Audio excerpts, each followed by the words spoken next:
यह कहा जाता है कि जब किसी व्यक्ति की आंखों पे पट्टी बांधी जाती है तो वह सीधी रेखा में चल नहीं पाता। लेकिन ऐसा क्यों होता है?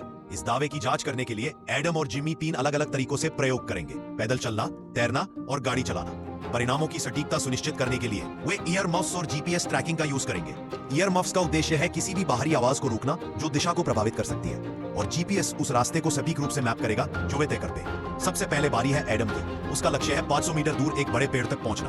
प्रयोग शुरू होता है। एडम चलना शुरू करता है और जिम्मी हर 10 मीटर पर एक छोटा झंडा लगाता है। लेकिन कुछ ही दर्जन मीटर चलने के बाद एडम केवल अपनी प्रवृत्ति पर निर्भर होकर रास्ता भटक जाता है। जीपीएस दिखाता है कि वह एक अर्धवृत्ताकार पथ पर चला गया।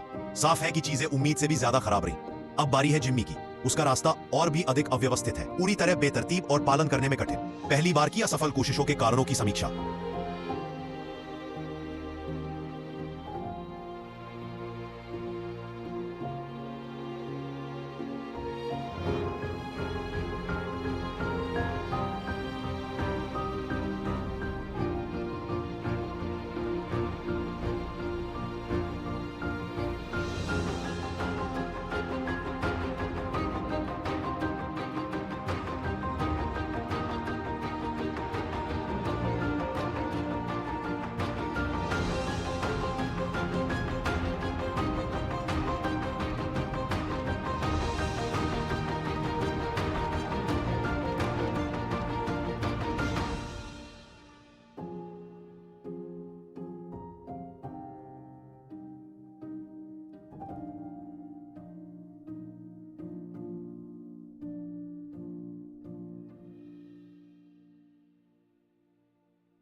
यह कहा जाता है कि जब किसी व्यक्ति की आंखों पे पट्टी बांधी जाती है तो वह सीधी रेखा में चल नहीं पाता। लेकिन ऐसा क्यों होता है?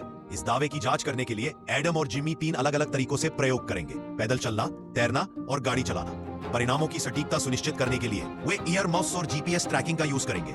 ईयर मफ्स का उद्देश्य है किसी भी बाहरी आवाज को रोकना जो दिशा को प्रभावित कर सकती है, और जीपीएस उस रास्ते को सटीक रूप से मैप करेगा जो वे तय करते हैं। सबसे पहले बारी है एडम की। उसका लक्ष्य है 500 मीटर दूर एक बड़े पेड़ तक पहुंचना।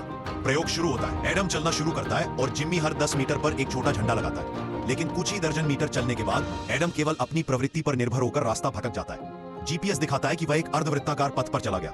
साफ है कि चीजें उम्मीद से भी ज्यादा खराब रही। अब बारी है जिम्मी की। उसका रास्ता और भी अधिक अव्यवस्थित है, पूरी तरह बेतरतीब और पालन करने में कठिन। पहली बार की असफल कोशिशों के कारणों की समीक्षा।